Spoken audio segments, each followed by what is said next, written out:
গ্রীষ্মের এই দাবদাহে আবার মাঝে মাঝে ভয়ানক বৃষ্টি বজ্রপাতের আবহাওয়ায় আমার গাছের কি অবস্থা সেটা দেখাচ্ছি। মিলি গাছ, এখন গাছে গোলাপি রঙটা ফুলের একটু কমে গেছে, কিন্তু তবু ফুল ফুটেছে। আপনাদের কেমন লাগবে অবশ্যই জানাবেন এবং মতামত অবশ্যই দেবেন, যাতে আমি আমার গাছ আরও উন্নত করতে পারি।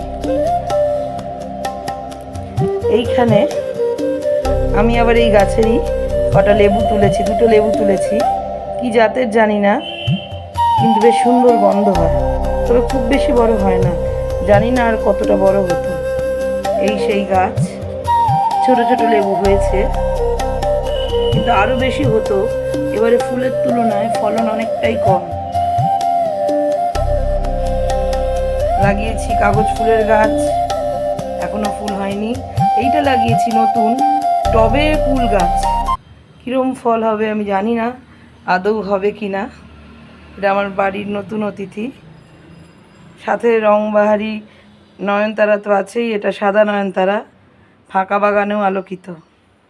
সবেদার গাছ, সবেদা হচ্ছে না, কুড়ি হয়েই পড়ে যাচ্ছে, কি কারণে জানি না, কেউ একটু মতামত দিতে পারলে সুবিধা হয়। এই হচ্ছে আম গাছ, টবের আম গাছেও মুকুল এসছে, আম হবে কিনা দেখা যাক।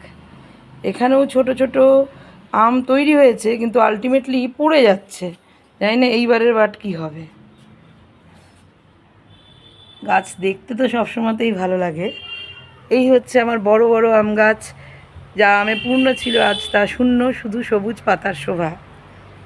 এই হচ্ছে লক্ষ্মী জবা, যে অবস্থাতেই হোক ফুল দেবেই। নয়নতারা, ফাঁকা জবা ফুল গাছ, কিন্তু আর ফুল নেই, একমাত্র লেবু, লেবু হয়ে চলেছে। এটা নতুন অতিথি জামরুল গাছ, টবের মধ্যে আদৌ হবে কিনা জানি না, কারোর হয়ে থাকলে অবশ্যই জানাবেন। আর ফুলের মধ্যে এই গাছ, সুন্দর ফুল ফুটেছে, জবা গাছ, কিন্তু ফুল নেই। আপনাদের কেমন লাগলো আমার বাগান অবশ্যই জানাবেন।